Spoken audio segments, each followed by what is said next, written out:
Right, this is Randy. I'm here with Joe. Rick. This is Rick. And this is Ted. Hi. And Ted plays guitar for Death Angel. And I think I do. Wait, you play guitar for Death Angel? I think, yeah. Just oh, yes. Oh, cool. They got a different guitar player for each city.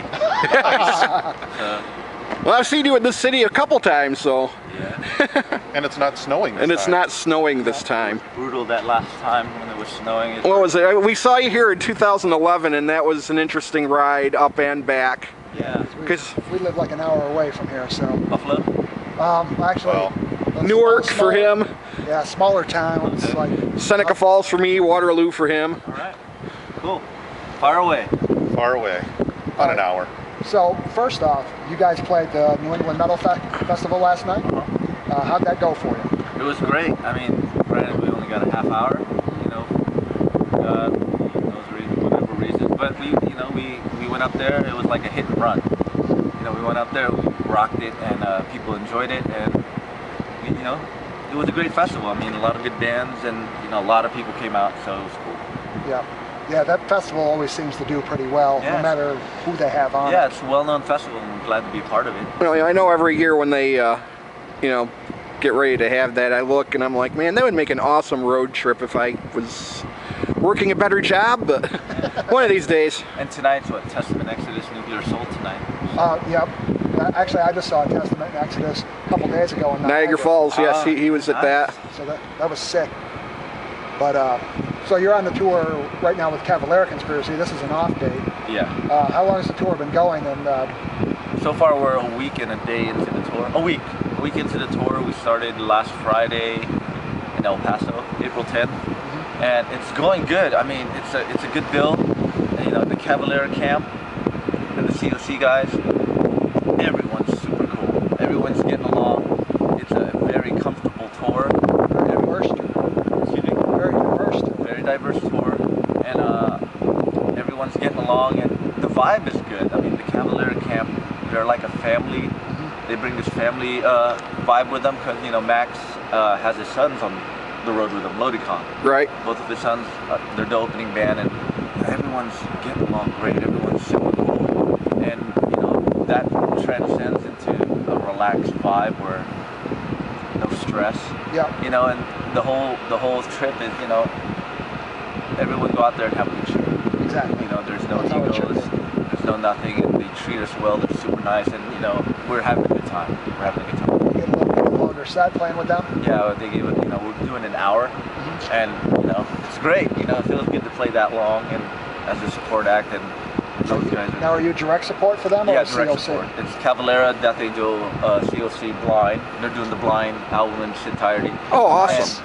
And Lodicon very cool. is opening. Yeah, Blind is one of my first COC albums I ever bought. So awesome. Animosity is mine.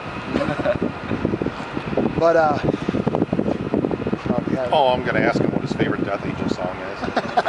Fuck. Really? Yep, I have to. There's two, I break it down like this. There's two eras of Death Angel. There's the 80s. You have Ultraviolence, Frolic, and Act 3. Yep. The band broke up in 2001, so I'm going to break. I'm going to have to have two. I would say in the first era would be Seemingly Endless Time from Act 3. And in this era would be from the latest album, Territorial Instinct Bloodlust. Yes. Which is the last song on the record of the latest album. What is your favorite song to play? Play live right now? Yeah. Right now at this point, Caster of Shame. Yes. Which is Off the Dream Culture Blood. Yep. Yeah. It's my So at this point, that album's been out almost a year and a half, right? Yes. So response pretty much has been really good toward a lot of the new material as you've been going. Yeah. I mean, people are really stoked about it because it's a really brutal album. I mean, Well, you know, because I remember when it came out and we were all listening to it, and we're, you know, we do a best of every year, and I know for a lot of us, we all agreed that was like the best thrash album of 2013. You know, in our circle, and you know, it's just Yeah, it was unanimous. Thanks, man. I mean, yeah, we're proud of it. I mean, it's a fast record. You know, it it's is. Really thrash record. I mean, it's because I'll tell you, that's the headspace we were in. I mean, before we even started recording that record, and during the writing process of that record, the last leg of the Relentless Retribution tour, we did the Ultraviolence in its entirety. So that kind of nice. influenced us, you know, like kind of revisit all those songs, especially from start to finish. Like, oh, this is what, you know, how it all got started. So that transcends to the writing of the next record. That's how the Dream Calls for Blood came out. You guys actually did a re-release of that. Yeah, we did re-release. It was 2012. Yep. Yeah, we did re-release of that. It's, you know, it's still available through us. Yeah. You know. Don't buy it on eBay. Nah, we actually, didn't we buy it through them? We bought it Yeah. we bought it straight through them. Yeah. Yep. So yeah, I mean, we're stoked with the Dream Calls for Blood. The reviews have been killer. The sales of the first week doubled from Relentless. So I mean, people seem to dig it. We dig it, and you know, we couldn't be more happy. Do you feel that even now with having people who download just about anything, Yeah. do you feel that metal fans still are the kind of people that if they can afford it, they're going to buy it? I think metal. I mean, yeah, now only the true fans buy it. You know, I see it. We toured. There's people out there, you know, who buy the vinyl and buy CDs. That's great. And some people don't. You know, they find a copy of it somewhere. I mean, you know, you see someone, you know, they have a burnt CD copy. It's like today's tape trading, you know? Yeah. But, you know, the true metal fans do buy it, and that's just how they are. How are your fans split up? Is it more old school fans, like the older guys, you know, like me? Like us. Or, Yeah, like us. We have them, kids? and we have kids. It's good that we start to see more kids come around because, you know, either their parents bring around or there's a lot of kids that just start looking for metal, you know? Yeah. No, we see both. We see both. And, you know, when the band first reformed, you see all the older OG cats, but now it's a lot of, you see all the kids trickling in, and it's good to see that. Yeah, it's cool. I mean, because the last album was so fast and brutal that it seems like it would appeal to the people that like the ultra-violence and the kids that are looking at, you know, for that heavy, fast stuff. Oh, yeah. I mean, we didn't realize that until after recording. When we were writing it, we were mainly writing it for ourselves, how we were feeling, you know what I mean? How, where we were at the time. And when we listened to it, we were like, holy shit, this is good. Then once it's released, you start to see kids, hey, we bought it, we got it. You know, it's good, it's good. You like it. Definitely a great album. Thank you. Yes. Is there going to be a follow-up? Of course there's going to be another record. But, you know. Now, is there a live record coming out from you guys? Yeah. I'll tell you this. Right now, it's we're finally releasing the Thrashimentary. Finally. Really? Yeah. It's a history of the band from the very beginning till now. So you get to see some footage from the 80s, from stuff from Europe. Nice. You know, I mean, old photos, you know, the history of the band, start to finish. And there's going to be a live album in there that we did in San Francisco. And right now we're just finalizing artwork and waiting on the release date from the label, but we're shooting for like late July this year. Nice. Very cool. Will that be Nuclear Blast putting it out? Blast. Okay. So that'll come out and that'll buy us time until we get the new record out.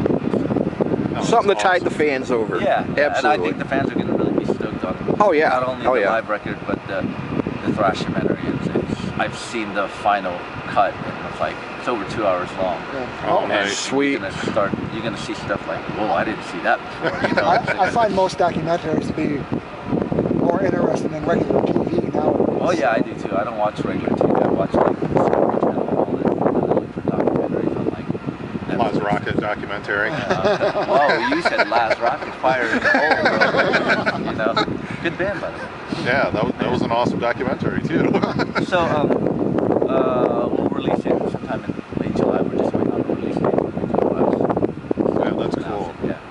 Can't wait for that. Speaking of artworks, is there like a kind of a connection between Relentless Retribution and Dream Calls for Blood artwork? Because I see you got the wolves on there. Oh yeah. The Wolves is like Relentless is like sheep in wolf's clothing. You know, that whole album, we've been through a lot with that album. You know, before that album we went through a couple of member changes and people wrote us off like, they're done. You know what I mean? So that album was like a statement of more like, no, we're not done. You know?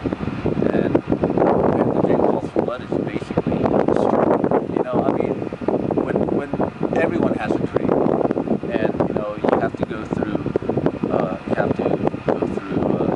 sacrifices and consequences to get to the dream. That's the blood. You know what I mean?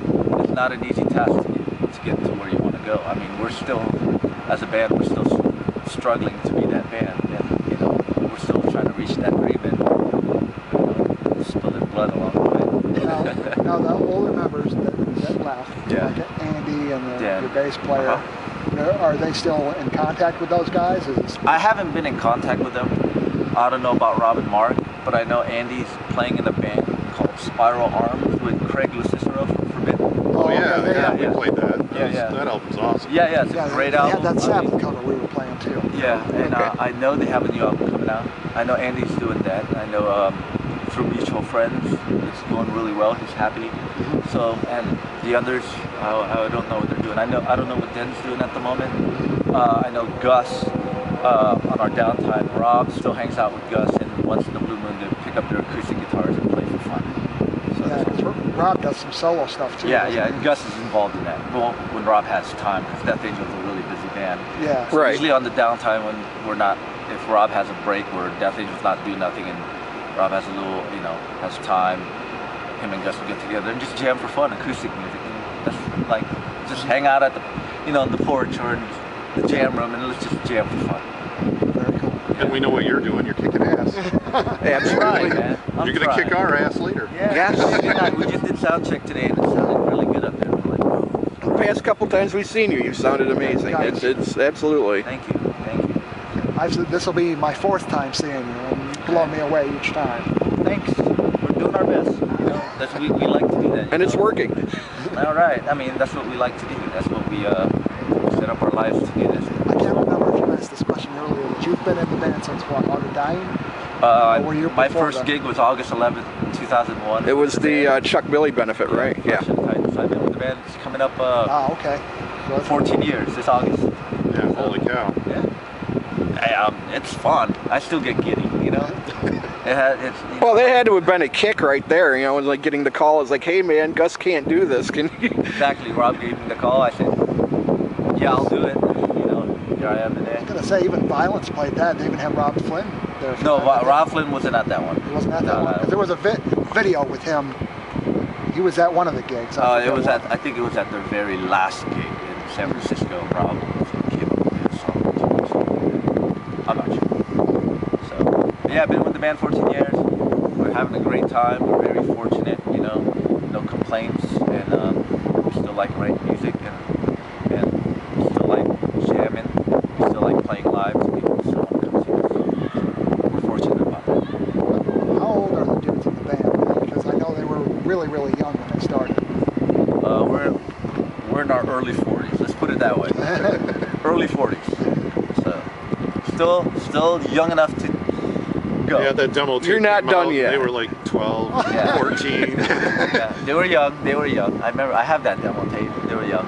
I wasn't 14, but I was like, how old are these kids? I mean, it was pretty unheard of then. Now Yeah. it's pretty common that a lot of kids are, Yeah. you know, young kids are getting into music, which I think is really good.